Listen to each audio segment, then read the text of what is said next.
नमस्कार बंधुरा आमी मधुश्री और आपनादेर सबाइके स्वागत आमार चैनल मधुश्रीज वर्ल्डे। आज के आमी आपनादेर साथे शेयर करछि एगलेस फ्रूट केक। ताहले चलुन देखे निई এই केक बानानोर जोन्नो आजके आमरा कि कि निये नियेछि। एखाने आमी निये नियेछि मयदा, चिनी, दूध, सादा तेल, baking soda, baking powder, vanilla essence, vinegar আর এখানে আমি ড্রাই ফ্রুটস নিয়েছি যা আমার ঘরে ছিল। আপনারা এর মধ্যে আরও কিছু অ্যাড করতে পারেন, নইলে এই দিয়েও করতে পারেন, বাইরে থেকে কিছু লেসও করতে পারেন। মেন প্রসেসে যাওয়ার আগে ড্রাই ফ্রুটসগুলোকে ময়দা দিয়ে ভালোভাবে মিশিয়ে এটাকে সাইডে রেখে দেব। এরপরে একটা অ্যালুমিনিয়ামের বাটিতে খুব ভালোভাবে অয়েল ব্রাশ করে নিচ্ছি। এরপরে আমি বাটিতে দেব অল্প ময়দা, আর ময়দাটাকে খুব ভালোভাবে আমি এই বাটিটার মধ্যে ছড়িয়ে নেব। এখানে আমাদের কোনো বাটার পেপারের প্রয়োজন নেই। এই ময়দাটাকে আমি খুব ভালোভাবে চারিদিকে ছড়িয়ে দিলে আমাদের বাটার পেপারের কোনো প্রয়োজন নেই। দেখুন বাটিটা আমি কিভাবে ময়দা দিয়ে পুরো কোটিং করে নিয়েছি। আপনারা চাইলে এইভাবেই বাড়িতে করতে পারেন বাটার পেপার ছাড়া। এরপরে কড়াইয়ে একটা স্ট্যান্ড দিয়ে ঢাকনা দিয়ে মিডিয়াম ফ্লেমে 10 মিনিটের জন্য আমি প্রিহিট করতে দিলাম। এরপর এখানে নিয়ে নিয়েছি চিনি, যেটা আমরা রেগুলার ঘরে ইউজ করি, সেটা আমি মিক্সারের মাধ্যমে ডাস্ট করে নেব এবং সেটি আমরা ইউজ করব। এখানে দেখুন একদম পুরো মিহি ডাস্ট হয়ে গেছে, এটাকেই মেন প্রসেসে ইউজ করব।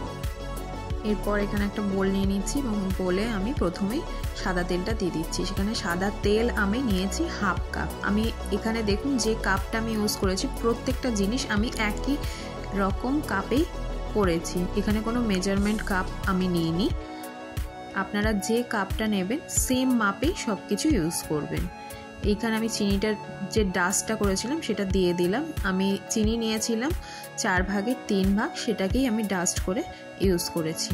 এরপরে এটাকে খুব ভালো করে আমি মিশিয়ে নেব।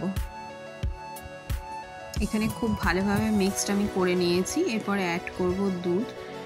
দুধ আমি এখানে নিয়েছি 1 কাপ, কিন্তু আমি প্রথমে দেব হাফ কাপ, আর সেটা খুব ভালোভাবে মিশিয়ে নেব। আর দুধটা নিয়ে নিতে হবে রুম টেম্পারেচারে।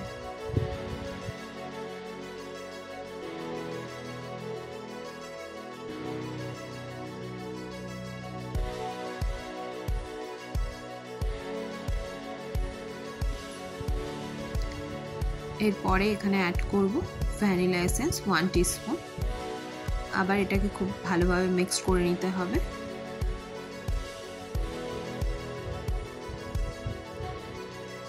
এরপরে আমি এখানে অ্যাড করছি ময়দা। এই ময়দায় আমি 1 টেবিল স্পুন বেকিং পাউডার আর 1/4 tablespoon baking soda add করে চালনিতে চেলে নিয়েছি, আর আমি সেটাই ইউজ করছি। আর এরপরে এই মিক্সটা খুব হালকা হাতে করবেন, খুব জোরে করার প্রয়োজন নেই।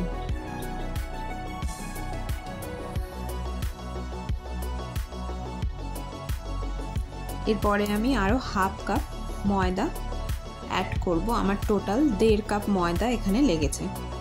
এইটাকেও আমি খুব হালকা হাতে মিশিয়ে নেব।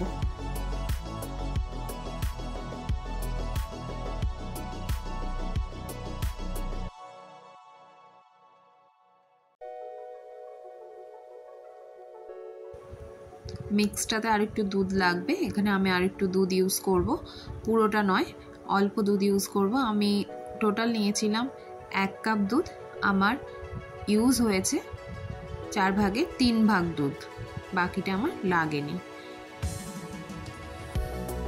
এবার ভালোভাবে সেই দুধটাকে আমি মিশিয়ে নেব।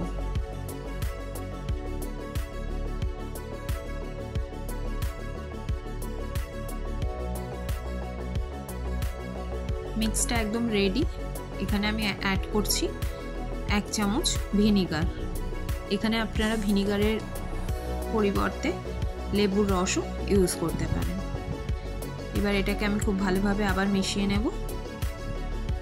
দেখুন ব্যাটারটা একদম পারফেক্টলি রেডি, আর থিকনেসটা ঠিক এই রকমই হবে।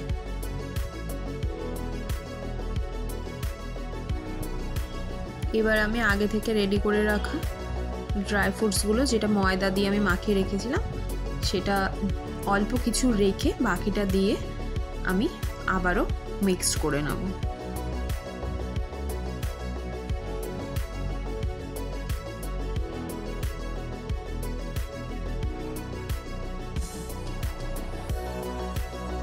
ড্রাই ফ্রুটসগুলো ভালোভাবে মেশানো হয়ে গেছে। এবার আমি অ্যালুমিনিয়ামের বাটিতে ঢেলে নেব, যেটা আমি আগে থেকে কোটিং করে রেখেছিলাম ময়দা দিয়ে।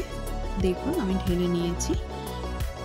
এবার বাটিটাকে 2-4 বার একটু ট্যাপ করে নিতে হবে যাতে ভেতরে কোনো লাম্পস না থাকে। এরপরে আমি যেটুকুনি ড্রাই ফ্রুটস রেখেছিলাম সেটা ওপরে ছড়িয়ে দেব গার্নিশিংয়ের জন্য।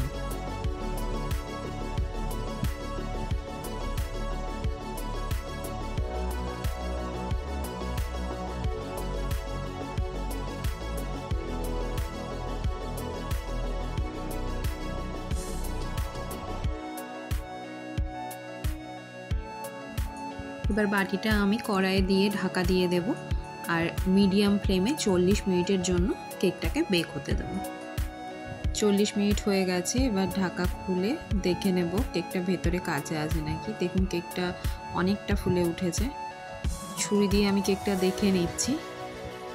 ছুরির গায়ে কোনো দিকেই কিছু লেগে নেই, মানে কেকটা আমার রেডি। কেকটাকে আমি কিছুক্ষণের জন্য ঢাকা দিয়ে ঠান্ডা হওয়ার জন্য রেখেছিলাম। ঠান্ডা করে নিয়ে এবার আমি কেকটা আপনাদেরকে বের করে দেখাচ্ছি। দেখুন কেকটা পেছন দিকে কোথাও কিছু লেগে নেই, মানে বাটার পেপার ছাড়াই কেকটা খুব সুন্দর উঠে গেছে। আর এই যে দেখুন কেকটা কি সুন্দর ফুলেও উঠেছে। আমি বেশ ঘুরিয়েই আপনাদেরকে দেখিয়ে দিচ্ছি।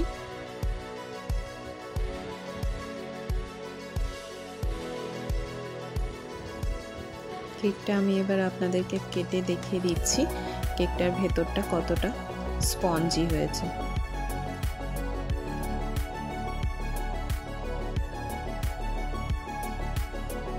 কেকটা দেখুন কতটা দেখতে সুন্দর হয়েছে আর স্পঞ্জিও হয়েছে। আপনারাও এইভাবে ট্রাই করবেন। আর আমার রেসিপিটা যদি ভালো লাগে প্লিজ লাইক, কমেন্ট, শেয়ার আর আমার চ্যানেলটা অবশ্যই সাবস্ক্রাইব করবেন। টাটা।